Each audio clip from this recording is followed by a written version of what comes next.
Good afternoon, everybody. Hey, Bobby. Hello.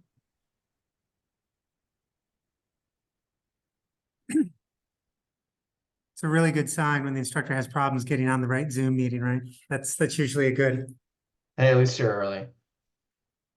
Let's talk about languages. Let's start with English. No, wait. I know speak is so good, so wait.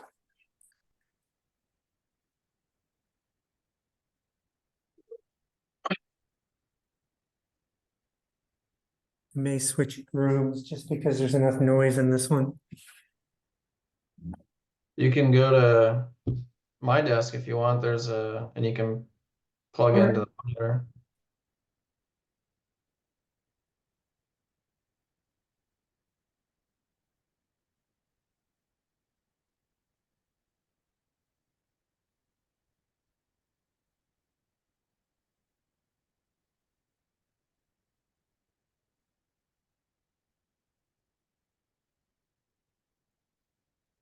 Dancy, how big are those monitors?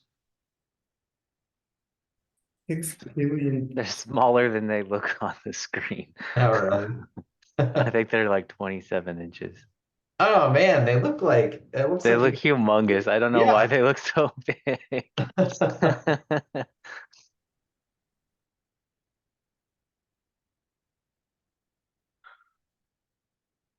You have monitors in your office space over here, don't you, Zach? Yeah, so you'll be able to Yeah. there's a USB-C plug you should be able to just plug in.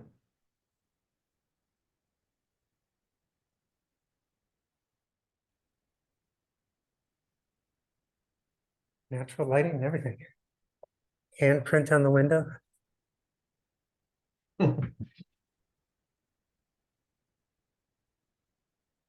I recognize the water bottle. I have had that one a while. DOS keyboard, dude. It's a pretty sweet setup. All right, let's see.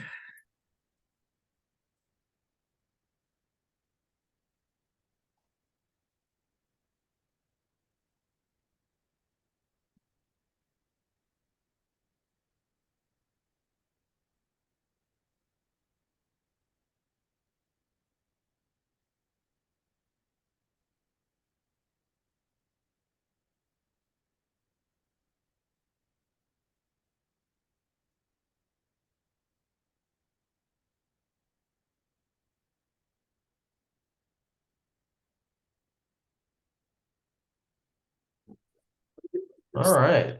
Welcome back, everybody. Hope the break was good. Hope many of you got to see the eclipse.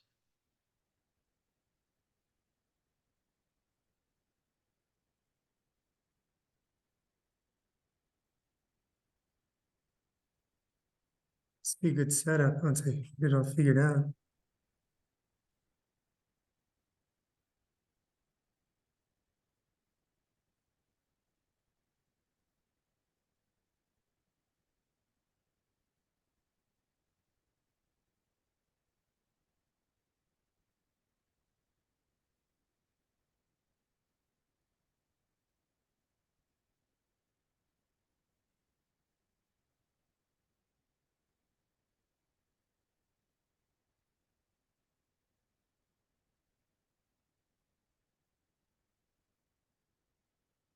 Got ourselves a chatty bunch today, Bobby.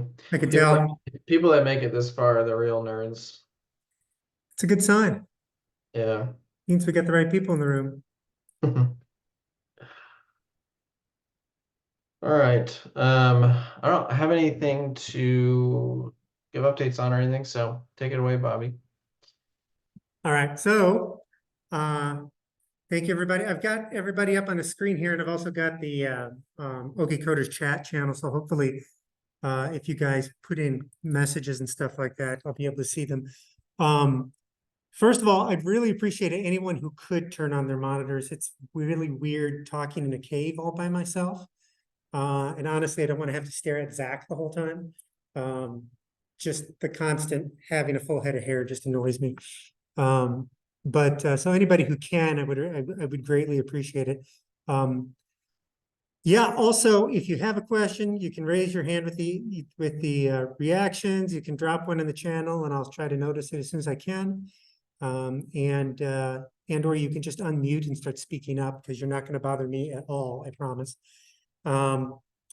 So let's go ahead and kind of get started here. I thought I would begin by kind of introducing myself. I know that you guys got to meet me earlier, but I thought it would be helpful to give some background. As I mentioned before, my name is Bob Rockers. Bobby is what most people call me. Thankfully, there's name tags, so I'll be able to remember all of your guys' names, at least while we're on Zoom. And then when we actually meet in person, I won't know a single one of you, which is great. My background is my degrees are in business administration and computer science. The relevant background was I started a company in 2012 called Ground Warp Technologies. It was an embedded Linux platform for inventory and personnel tracking out on remote locations. We used 3G connectivity, very early days of the cell phone or smartphones. And that company did okay and eventually got bought out in 2015 by another software company here in town called Automation Integrated, where I really took a couple projects that they had built in-house and we productized those and started a market on those. That team was about 5 or 6 people, so a fairly small shop, but we were fantastic. We were a couple of years ahead of all of our competitors, and it was just a really amazing experience and everything. And then in 2019, I got recruited away to Bison Technologies, or to Bison. Bison Technologies didn't exist, but got recruited away to start Bison Technologies. Bison was a oil field service company. They had 4 or 5 different companies. And they wanted to make a software platform that they could use internally first, but then eventually resell. So I got recruited away to be the CTO over at Bison. We started Bison Technologies in like a week or 2, hired our first 3 developers within a month. Hired a couple really good, really fantastic engineers and Zach. So that worked out. I knew Zach from actually OK Coders. Where I had started teaching at OK Coders just like a year earlier or something like that. And Zach and Michael Short and Matt Beal and I started Bison Technologies. And at our largest, we grew to about 180 people. We operate in 3 states, or did operate in 3 states. It was a software platform for oil field service work. So that's basically like Uber for the oil field service space. Somebody like a Devin would say, I've got this many wells, I need this much water pulled from them every day or so. It would go to our dispatch center, and then it would go out to our network of drivers who would then go run the jobs, and we would pay the drivers every 2 weeks off of that platform, and did their invoicing, did ticket approvals, we did validation checks, GPS location on all of that, just a lot of different things. About a year ago, Bison started a pivot towards being a financial services company. The lending out the money was the most beneficial part. It was the part we made the most money on. And so we started to spin down Bison Technologies last year. And once I helped with the last round of layoffs and the transition, I left Bison in January. And am desperate for money, so I asked Zach if I could start teaching again. Because they pay crazy amounts of money, these OK Coders instructors. But yeah, so I was an engineer for functionally 18 years. Technically, after the first couple, 3-4 months, I did some software development at Bison, but I think most of my code got erased pretty quick after Zach got there. And so I'm an OK engineer. I've been out of the industry long enough to not be claimed to be great, but I understand the systems and the concepts really well. I've taught a lot. I taught at OSU OKC as an adjunct instructor in the evening for once or twice a week. Obviously, been teaching at OK Coders. I'm dumb enough that I don't think I overteach things, but I understand kind of the big picture enough that hopefully I can give you guys some context on all of this. And I really just appreciate your time and And I'm really, really proud of all of you for kind of going through this. I know it can seem like a lot. The truth is, though, that it is even way, way, way, way more than you think it is. Thankfully, you don't have to know it all. You just kind of get started and start beating away at it. And if you enjoy doing this, if you like finding bugs, if you like finding issues and solving problems and creating things, then it's about the best job in the entire universe. There's just not anything better. So, are there any questions before I kind of go through what we're going to talk about today? Really, nothing? Okay, I'm going to wait until somebody asks a question. Anybody? Let's go. What languages did you code in?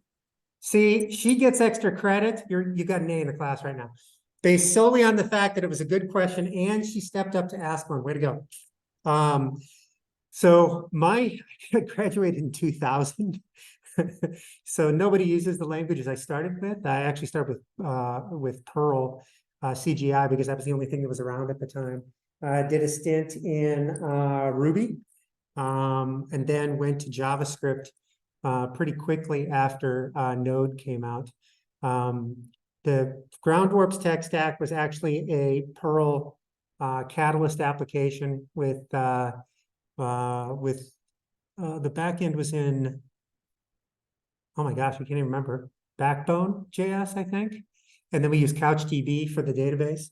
And then when we went to AI, we used Couch for our database, Node, Angular for the application stack. We did mobile development. Most of that was PhoneGap, or one of these mobile applications that you write a web page thing in it, and then it kind of bundles it all up for you. So we didn't have to do Swift development or Java development to do application development. And then at AI, we were Mongo, React, Nest, Node. Our data stuff had a lot of Python in it. All the stuff is AWS, and mostly AWS. I've done some Azure. All of it's been in GitHub. And actually, that's a great lead in because I'm going to talk a little bit about tech stacks today after we get through some of this initial stuff, because I think it will be helpful to kind of talk through all of this. So I have the class kind of agenda on the on my screen here, and I can go through that real quick if I can share screens.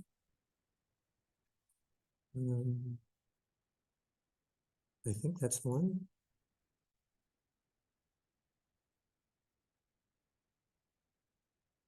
All right, has everybody seen my laptop down there now? Somebody has to answer in a voice because I can't see you. Yep. All right, so first of all, most of you guys will notice right away that I use Linux as my desktop. Unix operating systems have a distinct advantage in many cases for web application development, in particular the tech stack that we're going to be working with. That said, we've got all of the install instructions and everything for doing this on Windows. I don't use Apple products as a general rule. And so if you're going to use a Unix desktop, then you end up using some version of Linux. So if it takes me a minute to help anyone, please reach out to the mentors. If there's anything I don't know how to answer, because I probably don't know a lot about the Apple computer, and I really don't know much about the Windows platform. So that's to get us started.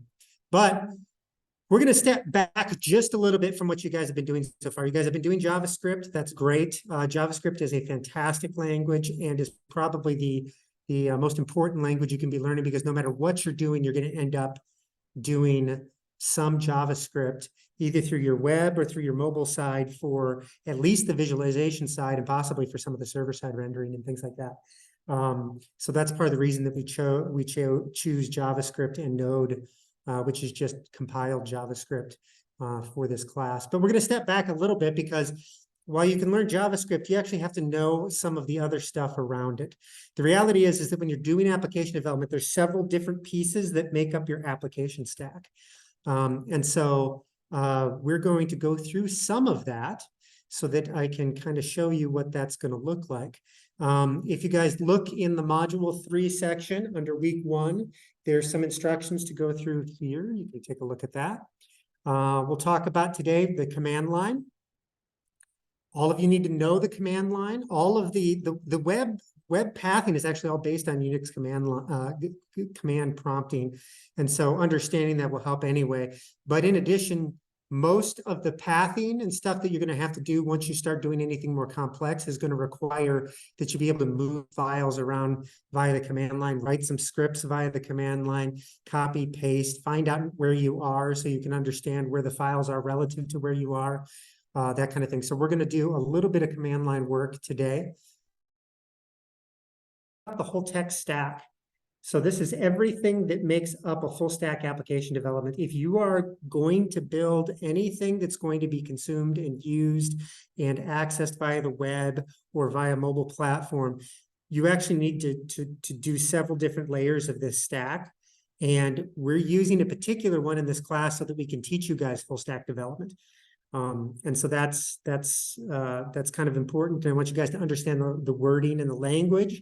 I want you to be able to talk about the stack that you when you talk to other people so that they can help you and understand what you're doing. We're going to talk about Node today. Node is JavaScript for running on servers or on your local machine, not just in the web browser. Part of the reason that we choose Node and JavaScript, Node is just compiled JavaScript. It's just a way to run JavaScript on your local machine or on a server without having to have a website to do that.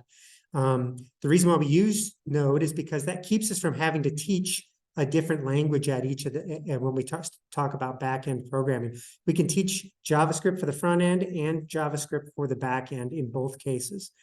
And then we're going to talk about Git and GitHub. Hopefully you guys have already set up a GitHub account. If you have not, you will need to do that by Wednesday, and you'll need to start saving your project work into GitHub. That's where I'm going to check out the work you've done, try to provide some feedback, look some things up. And I'll tell you kind of why this is important, and why it really, you can't do any kind of significantly complex development without some kind of version control. And Git is what almost everyone uses. The open source community uses it, Microsoft uses it, basically everybody uses it now, with the exception of some usual shops here and there that kind of go through all of that.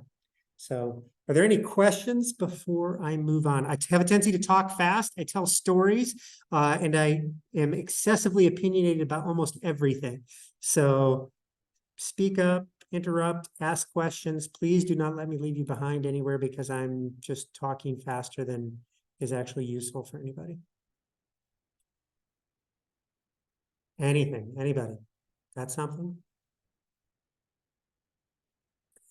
All righty, let's talk tech stacks first. I know I've got command line on here, but we're going to talk tech stacks first because I've already started using some of the language that you guys are going to run into.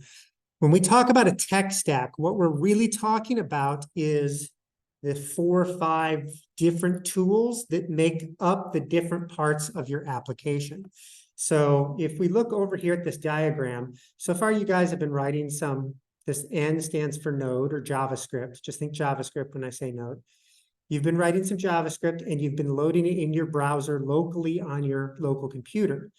And that works just fine for when you're wanting to build stuff locally and see it and kind of get started and everything like that. But if you're going to be hosting this out onto the internet, right, you've got to have a server someplace that is hosting this up.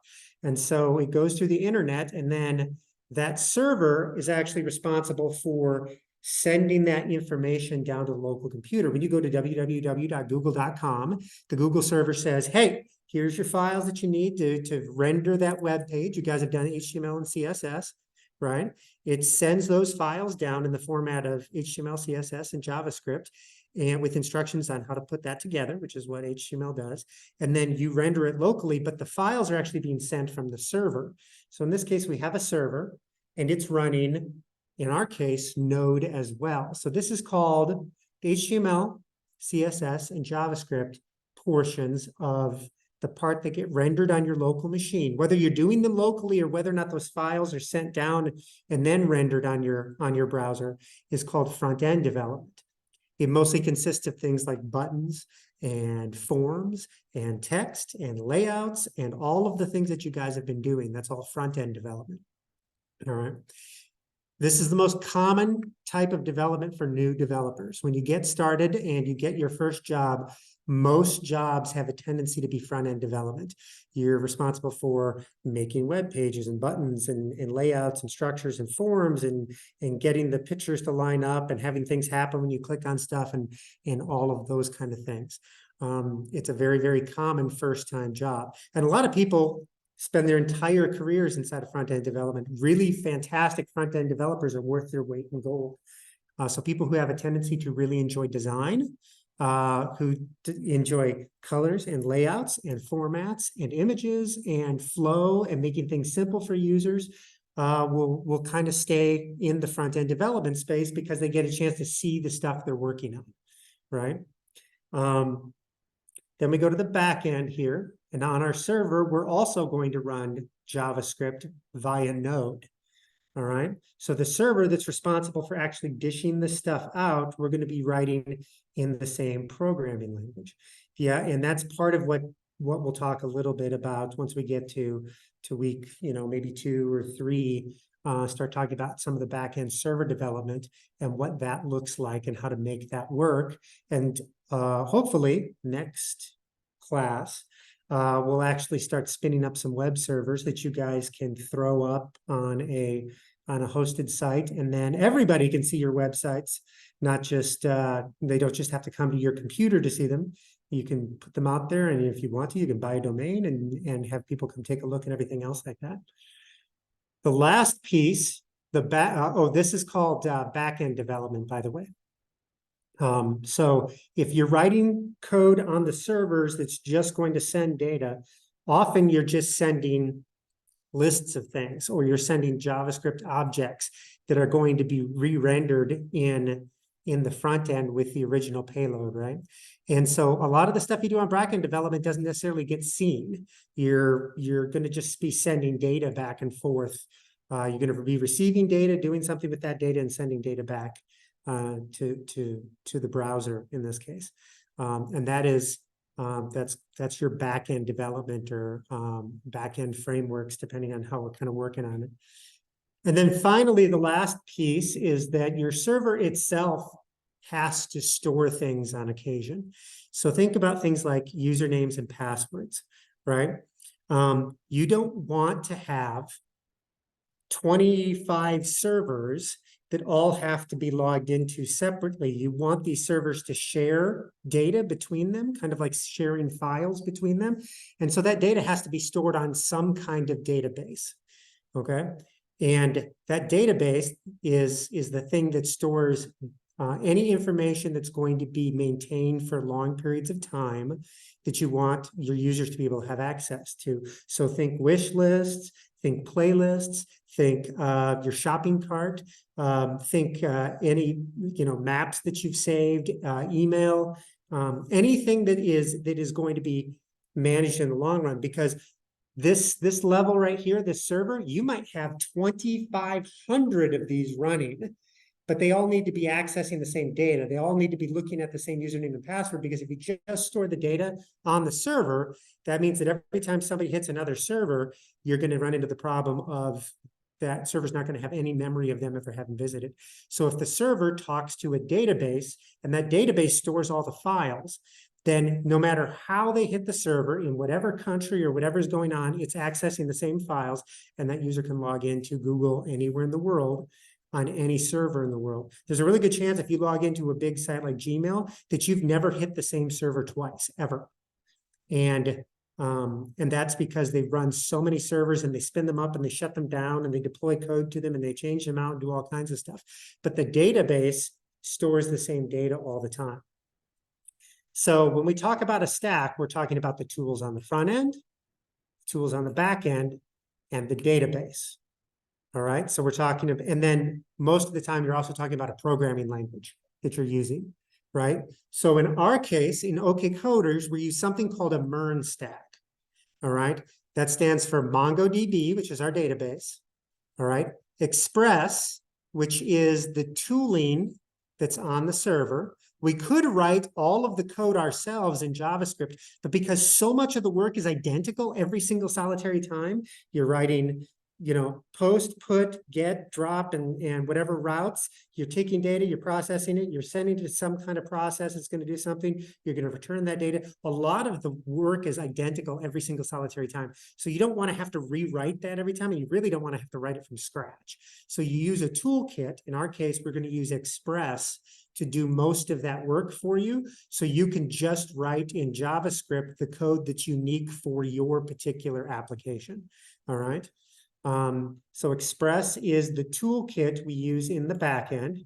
And then on the front end, we're also using Node, JavaScript again, but we're going to use a toolkit on the front end as well, because the front end has a lot of identical things.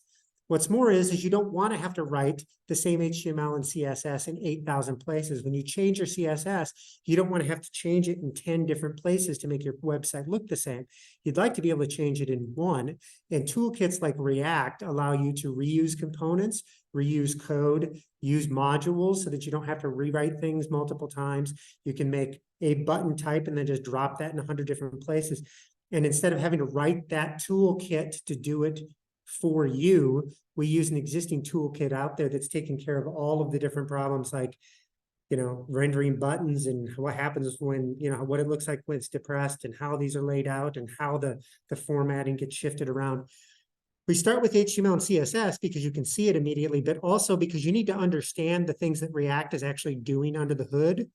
But ultimately, you don't want to do a lot of that stuff manually. It takes a lot of work and a lot of headache, and it's hard to maintain. So our stack is a MERN stack: Mongo, Express, React, and Node. This is a very, very common open source tech stack. It's what we used at Bison for a long time. It's what a lot of shops do. But they're all different kinds of tech stacks. They're a mean stack, MEAN, which is Mongo, Express, Angular instead of React, and Node. There's a LAMP stack, which stands for Linux, Apache, MySQL, and PHP or Perl or Python. There's Ruby stacks out there. And then there's the Windows stack, which usually consists of C#, SQL with the back end, and then they end up using React or Angular as their language in there, and .NET for kind of their replacement for Express. So when somebody asks you, hey, you're taking this OK Coders, what are the tool, you know, what's your stack? You can say, oh, we use a MERN stack. We're learning Mongo, Express, React, and Node. And you can see from here that we have been learning JavaScript. So you guys have already started learning Node. And in this class, we'll maybe, I don't think we get to Express, do we? We might get to Express at some point in time. Your next class is actually React. After this whole module, your next class is actually React. And then the final class, you'll start connecting that information up to a database called MongoDB. And that way you guys get to go all the way through a tech stack. You get to understand each of the stages of full stack application development.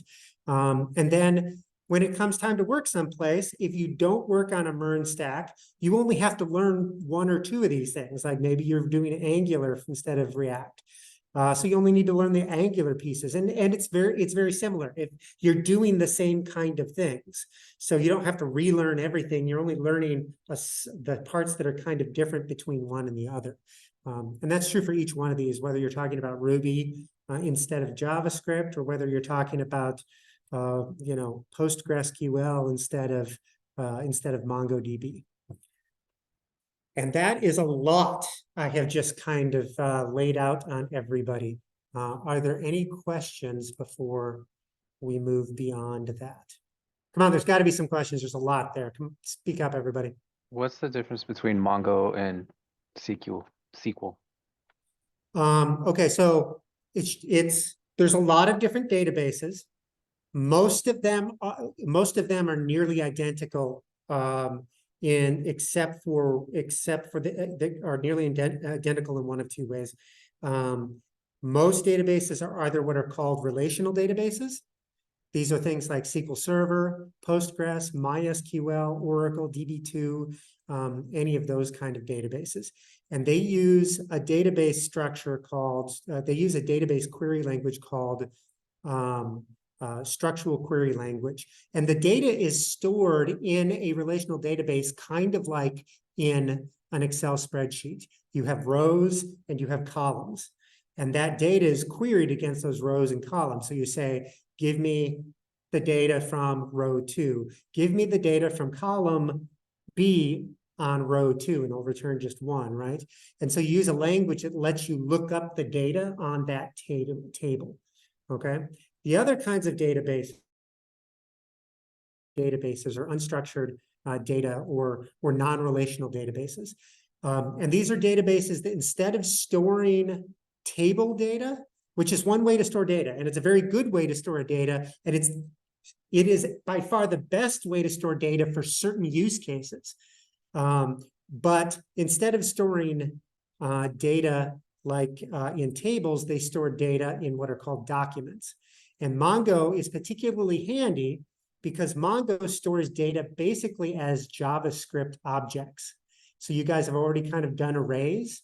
Well, it stores it as arrays. So when you hit that database, you're getting data back in the exact same format that you're used to already dealing with. So part of the reason why we choose Mongo is because you don't have to learn another language. You don't have to learn the structural query language, SQL, to be able to access that data. You can just access it directly through Mongo, and you're getting data back in the way that you're expecting it. There are some advantages to unstructured and non-relational databases.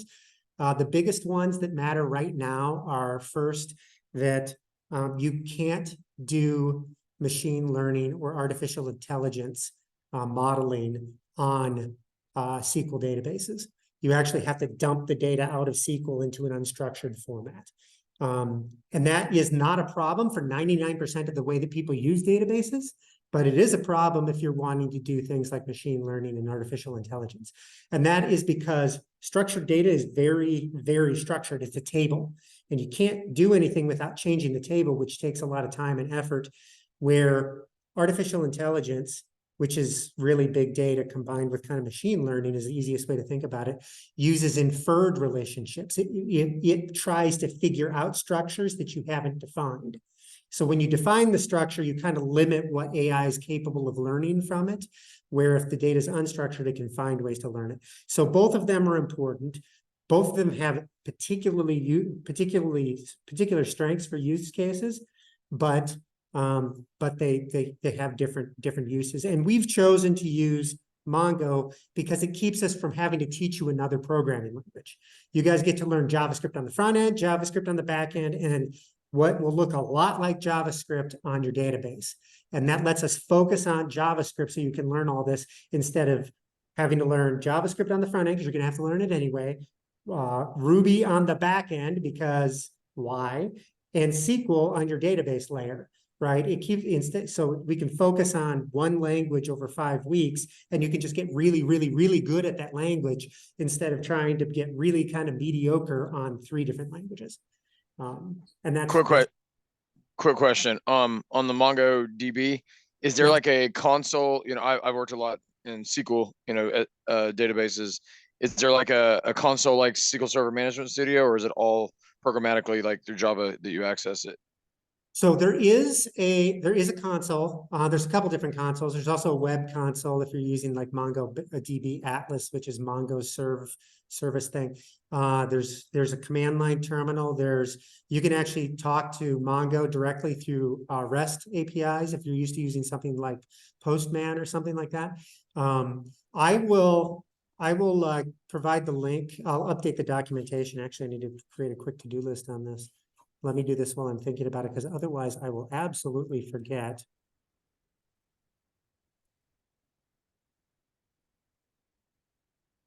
But the MongoDB's provided UI tool is something called Compass, and you can download that, and that gives you kind of a console to query the data and everything else.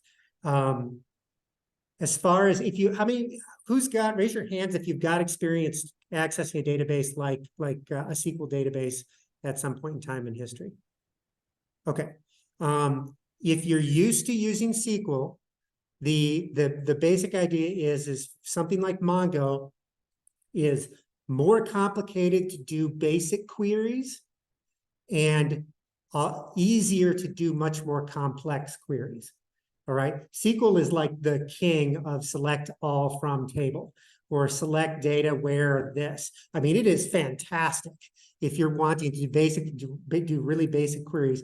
If you're wanting to do pretty complex queries, it can get really, really crazy really quick. And I think Mongo or non-relational databases are much easier for complex queries. I actually wrote SQL for basically the first 15 years of my career. And I've done recursive SQL statements, which is insane, and nobody in the world should ever do it because it's fucking stupid. It's just insane. But you can do it. It's just hard. It's actually a lot easier on something like Mongo, because you can feed it JavaScript transformers and get data back in the same way that you're used to using JavaScript to do anything complex. There's trade-offs with both sides, and there really is some fantastic use cases for both. But generally speaking, it's just different ways to store data. And one final question. You said big data is more in the unstructured space. Is that correct? Yeah, generally speaking, the larger so anything that has tables has to store those tables basically on a single server instance. You can do clustering, but you're actually replicating that data, and you're also and then you start getting into things like sharding and stuff like that. So you asked specifically, I'm sorry, let me rephrase this question real quick. He asked about big data. Big data is part of artificial intelligence, but it's not the same thing as artificial intelligence, right? Google back in 2010 had big data, but they weren't really doing any artificial intelligence. Once you add machine learning to big data, that's how you really kind of get artificial intelligence. Once the data reaches a certain size, and that size is massive. Okay, let's be clear. Walmart had an Oracle database that stored every stick of gum they had in their entire system, and it was big data by any stretch of the imagination. But you have to do all kinds of crazy things to kind of make it work at scale. Facebook is famous for this. They literally rewrote portions of MySQL to make it handle the volume of data that they needed.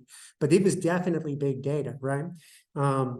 But once you get to a certain size, it's actually easier to store big data as unstructured data because the data doesn't have to be stored. Copies of that data don't have to necessarily be replicated across systems. You can use pre-process servers to actually split those queries out across multiple servers, but they can split them out and then return them. So you're basically substituting speed. SQL's much faster. It's almost always much faster. You're substituting speed for what's effectively processor and memory, right? So once you start talking about big data on non-relational databases, you're adding servers to make up for the decrease in speed you get from pure SQL queries.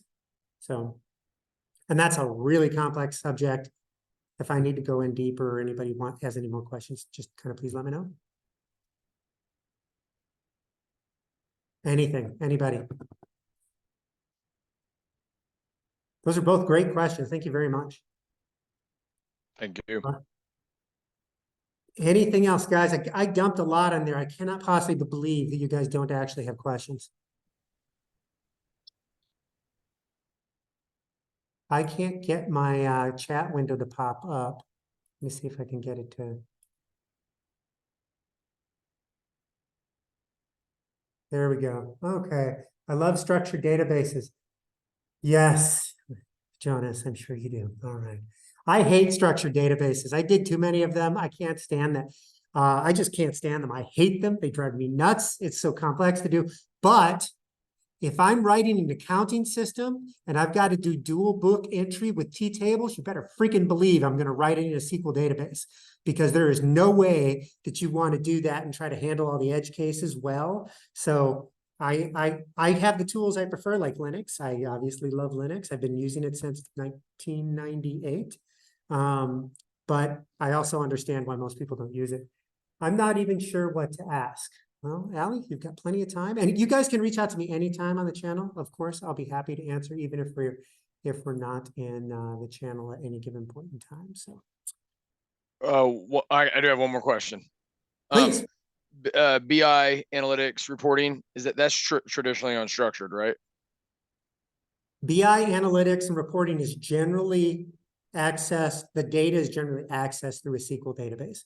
So if you talk to like Power BI, Tableau, Spotfire, any of these kind of things, I may not like. I'm not one. Is Zach still on here? He's not here. Okay. Between you guys and I'm not 1/10 the engineer that Zach is. Like, he's fucking fantastic. Okay.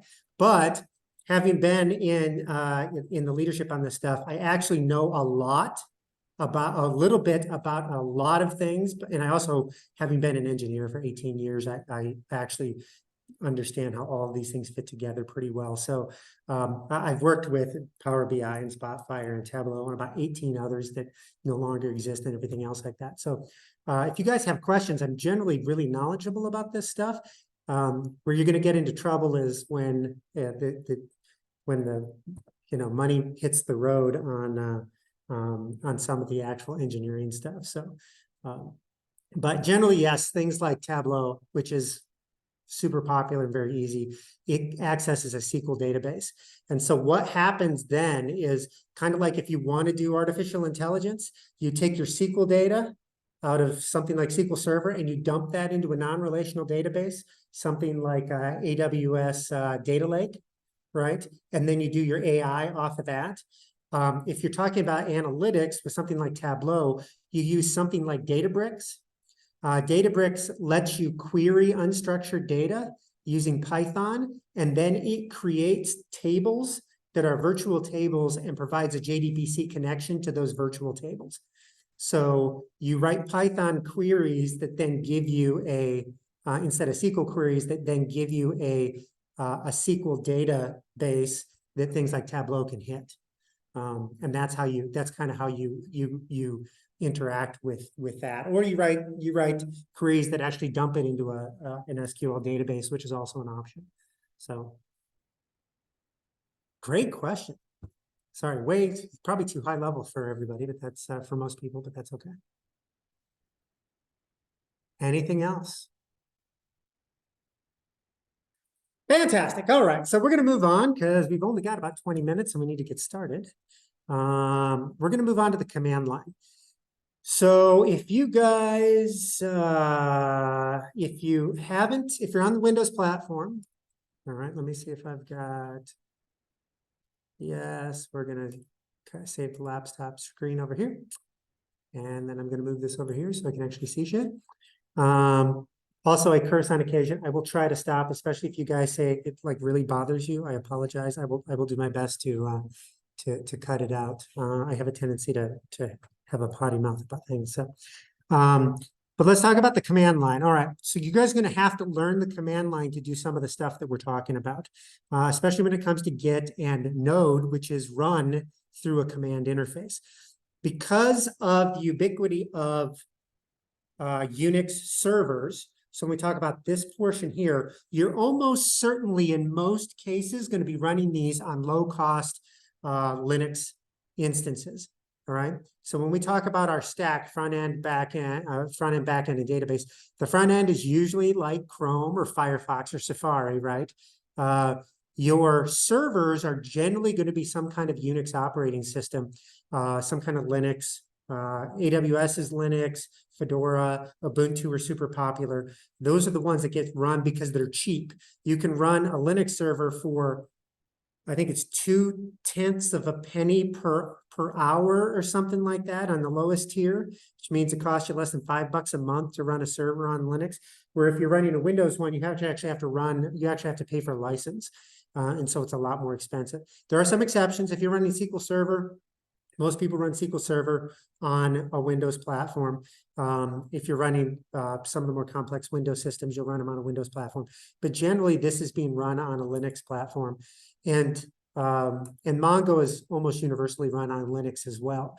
So while 98% of business desktops are Windows desktops, something like 99% of the internet is actually running on Linux. And part of the reason why I run Linux is because I find it easier to actually troubleshoot and do the server side work that needs to be done running on Linux platforms.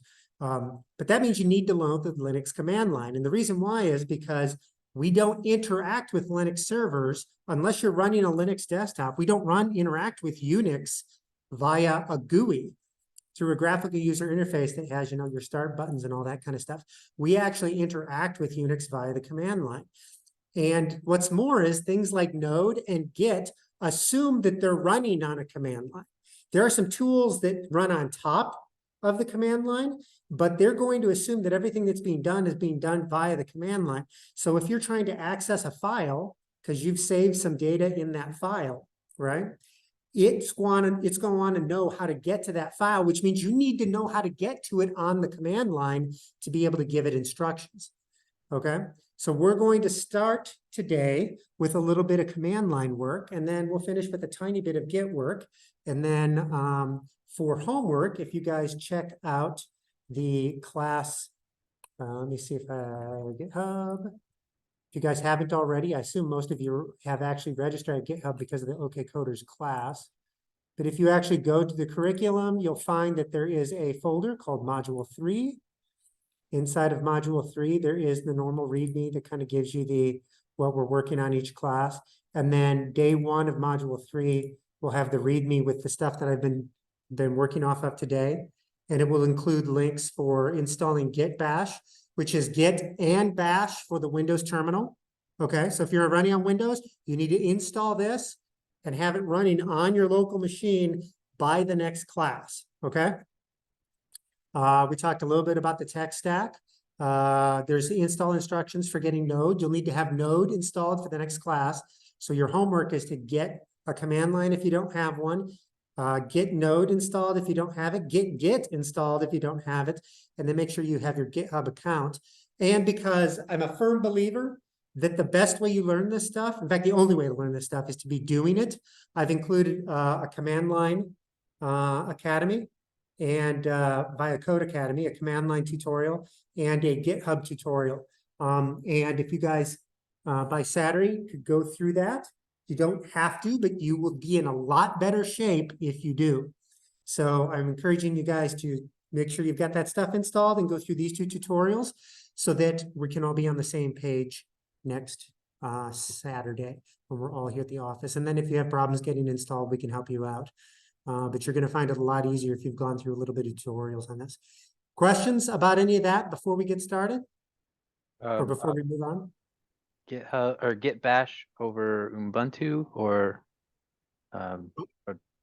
So you're running Ubuntu via the Windows Linux System Services? yes. Yeah, that works fine as well. If you've already installed that, that's great.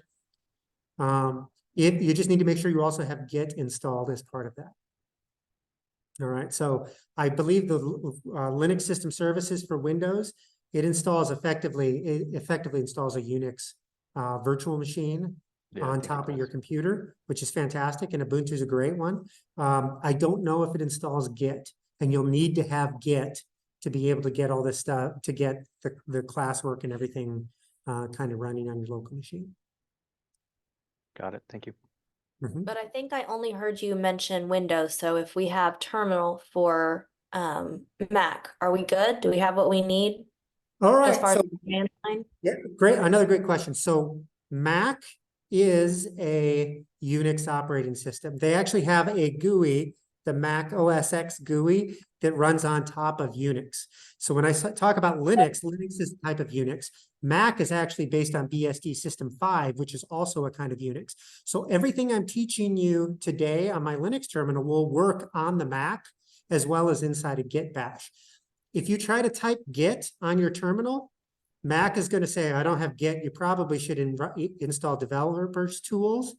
And then you say, yes, it'll install Git and you'll have the things you need. Awesome. Thanks. Yes. So it's Git and Node and these tools are stupid simple to install on Unix because Unix, we've been installing stuff from the internet forever. I do basically install git and it installs it. And then I type install node and it installs it and that's it. I'm done. Windows is harder because they use install executables and they have to download it and generally install stuff. Mac is somewhere in between. Sometimes there's a thing you download and you click that to run it. Sometimes it's smart and like with Xcode, if you try to run an Xcode command, it prompts you to download and install it automatically. So it's somewhere in between the two worlds. All right, any questions? All right, so let's start with the Linux command line.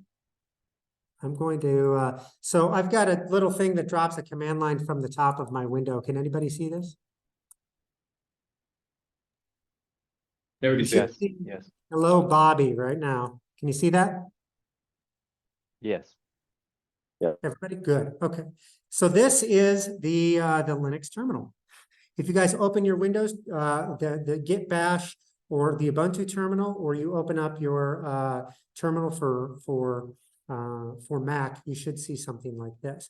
If I hit hello, Bobby, it's going to say but hello command not found, because the way the terminal works is it expects some kind of command and then some kind of options. So almost everything gets run via a command, and then you can pass some different options off to that command. So in my case, I'm going to type the easiest, the most common, and the command that you most likely type most often, which is ls. ls stands for list. And you know what? The list is pretty straightforward. It lists all the files and the folders that are in your current directory. So when you open it up, you're sitting in a folder. Folders and directories are functionally the same thing. If you're used to saying folders on Windows, a directory is just a folder. So if I say folder, that means directory. If I say directory, it means folder. But you start in a folder someplace, right? And when you type ls, it's going to list all of the things in that folder. You can also start typing a couple words and something like star, and it will show any files or folders that begin with PA, in this case, star, right? You guys did some regular expressions, which is the only reason I'm even bothering with the star, right? So in this case, we have our command. Remember I said command, and then we have our option. We passed it an option that says, I want to see just the files that begin with PA. Another option that is super popular is the -L option, which lists everything in a list format. And this gives me a whole bunch of information. The last time the file was added, the inode value, who the owner of the file is, who the group is, what the permissions are in the file. You guys don't need to know this stuff. Just know that feeding in different options is going to give you slightly different output, right? In this case, I did ALH, which is A is all files, including the hidden files. L, which is list, which we already did, the -L. And H is human readable, which says instead of showing you just the raw data size, it does a K or an M or a G for gigabyte. So you can see the files in a little more human readable format. All right. Are there questions before I move on? Yes, no? I don't think we're going to get to Git, so we're probably just going to try to get you guys some command line stuff. But so I tricked you guys a little bit because most commands are actually in the format options or options, and then some kind of modifier, or we'll call this input in this case. So the command will do something. You can modify the way that that command behaves using either -- something or something. And then you can give it some kind of modifier. So for the command I just typed, ls, I can do -ALH. This is the same thing as -A, -L, or -A, -L, -H. And then I can do like my PA example, before. So this is actually feeding data input into the ls command, and that is jumping to the wrong tab. And this is how it's modifying. It says, hey, ls, I want to list all files, including hidden files. I want you to put them in a list format, and I want you to do it in human readable format for all files that are start with PA. Okay, and in this case, you can see it's human readable. It's in the list format, but it's only showing packages that begin with D, with PA. Do the same thing with D. In this case, I'm going to get anything that begins with a D, which, well, in this case, it's upper and lower case, and we've got another different problem there, but that's beside the point. The reason why I did ALH is because if you did something, if you had options that were like dash option, it would think that you wanted to pass it the dash O, the dash P, the dash T, the dash I, the dash O, the dash N, the dash S. So longer form commands are dash dash word, and short commands are done via a single dash and a letter. And if there's more than one letter, it assumes it will automatically jump those out like this. Okay. What did you mean by human readable on that dash H? Dash L. So if I do non-human readable, notice that my raj.webp document is 135,304 bytes. If I do it with dash H, it says it's 133K. Okay. Yeah, it just modifies it to make it a little easier to read, is all. Fair enough. So I'm starting with ls because it's the most common, because it's standard user interface, and because it's pretty straightforward to get a good idea of how all of these commands work. There are two other commands I want to teach you. There are two other options I want to teach you because they're available almost everywhere. Okay, and that is the ls-h or dash help. In which case they both do the same thing, but they will give you kind of a description of how that command works and the different options for it. See, there's our dash A, there's our dash H for human readable, and our dash L for use long listing format, right? So it can give you some help on how to use that command. The other way to use that command to get some more information is with the man command, which stands for manual. So you can look up the manual on ls, and it will put it into a pager. It lets you scroll up and down. Often it's nearly the same thing as the dash H, but it lets you scroll up and down and kind of look through all of the instructions. All right, so any of the commands that we teach you, we've learned two commands so far. I'm going to type these up on here real quick. So we've learned ls, and we've learned man, okay? And almost any command you can possibly think of, you can type dash help or dash H or type man, and then the command to get the manual for that command. So if you have questions, you need a quick reference, it's a good way to look up something if you can't remember what the darn option is for something else. That's the way it's usually done. Questions? There's a couple more of these commands I need to get through real quick, and I want to do that before we're out of time. Okay. The next one I want to teach you is the PWD command. PWD stands for Present Working Directory, which is what folder am I in? That's all it means. So ls shows you what's in the current folder. PWD tells you what folder you are in when you type ls.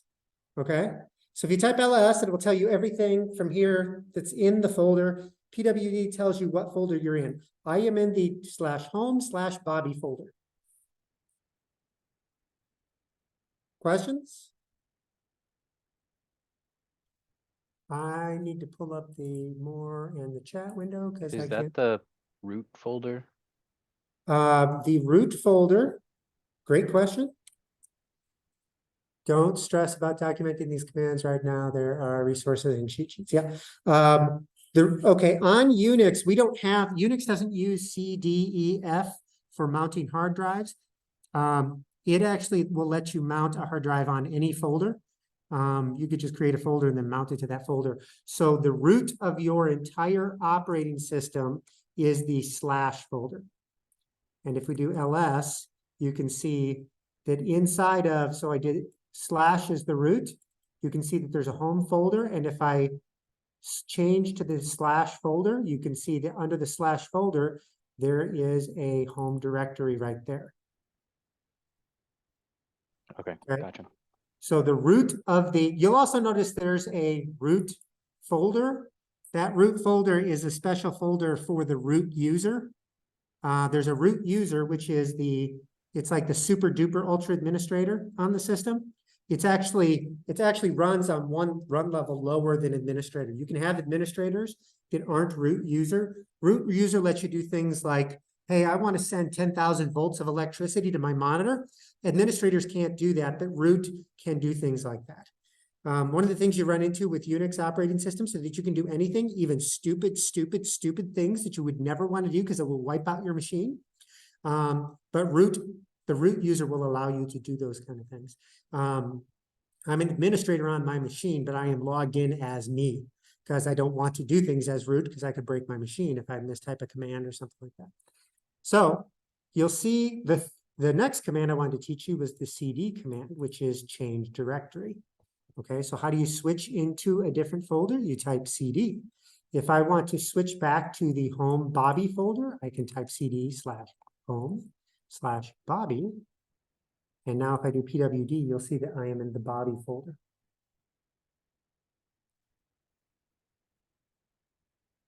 I can go back a folder with the cd ...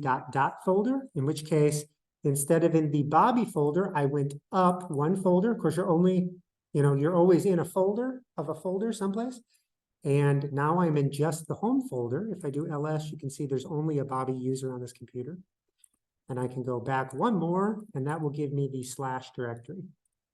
And I can see where I'm in there. All right, we got 1 minute left, and I want to talk about two last things, and then there's some notes, and you can look at how to move folders, which the how to make directories, how to copy files, how to send messages on the command line, how to pipe things through all kinds of different command line arguments. But I do want to teach you a couple other things real quick. The first is most applications have same defaults. Okay, what that means is if I type cd and then I don't type anything, cd is going to assume a default behavior, and your default behavior for the cd command is to go to your home directory. It assumes if you type cd with nothing, you just want to go back home. Okay, so if you're ever confused at where you're at and you're like 12 layers deep and you don't want to know don't remember how to get back, or you don't want to have to type ... // you can just type cd and it'll jump you back to your home folder, right? The other thing is that you can type commands, a space, and if you hit tab twice, the bash command line is smart enough to know, hey, you want to change directories. Here are a list of directories in your current folder. And it will it will show them to you. So you don't have to remember everything every time you type. So if I'm like, oh, I want to change into my documents folder, I can do cd, hit tab twice, I can see a list of all the folders. I can type D for documents. If I hit D twice, it will show me all the files all the folders that begin with D, not files, because cd only operates in directories, right? So it knows you're only looking for directories. And then I can be like, oh, I've got desktop, documents, .files, downloads, and Dropbox. So I'm going to go into documents. I can hit tab twice again, and it says, oh, you've got 3 folders that begin with DO. And so I'm like, okay, I'll hit DOC. If I hit tab again, it'll finish typing it for me. So I don't even have to type the full name of the folder or the file or whatever else. It will automatically type it for me. Okay, so get used to typing some command and then ... to see what's there. Okay, again, I can do cd ... to go back, which puts me here. And this works with almost everything. If I want to do ls and then I'm looking for, I don't know, like P, I can hit LSP and hit it twice. It will not only tell me the folders, because you might want to list something in a folder, it'll also show me the files, because ls can list just the file information if I want.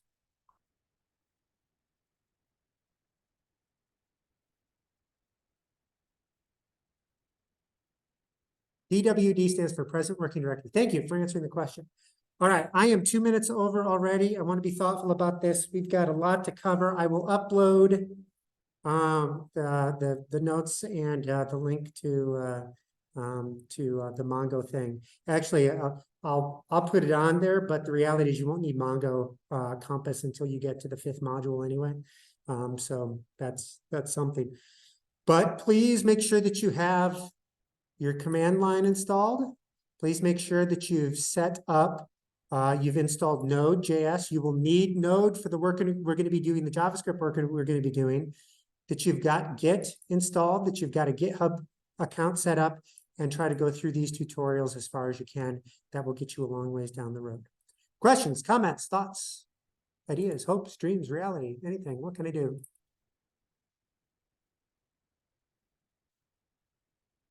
Guys, the last thing I want to leave you with is just to reinforce, this is not the kind of thing that you can watch a video on or read a book and get good at.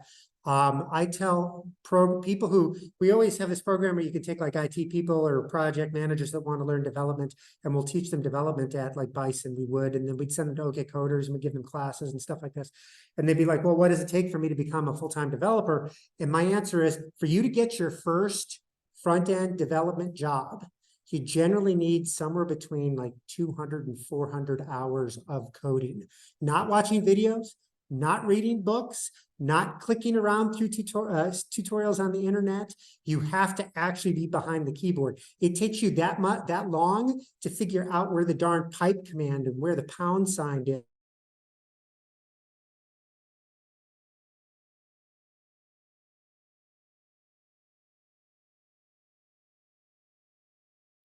I think we lost him. Yeah. I think we lost him, yeah. But I think that was the end of his point. So I think you all got it. Gone too soon. All right. Cool. All right, thank you all. I don't know if he'll be able to hop back on or not, so I don't need to wait around. So we'll see you on Saturday. Yeah. See you Saturday. Bye.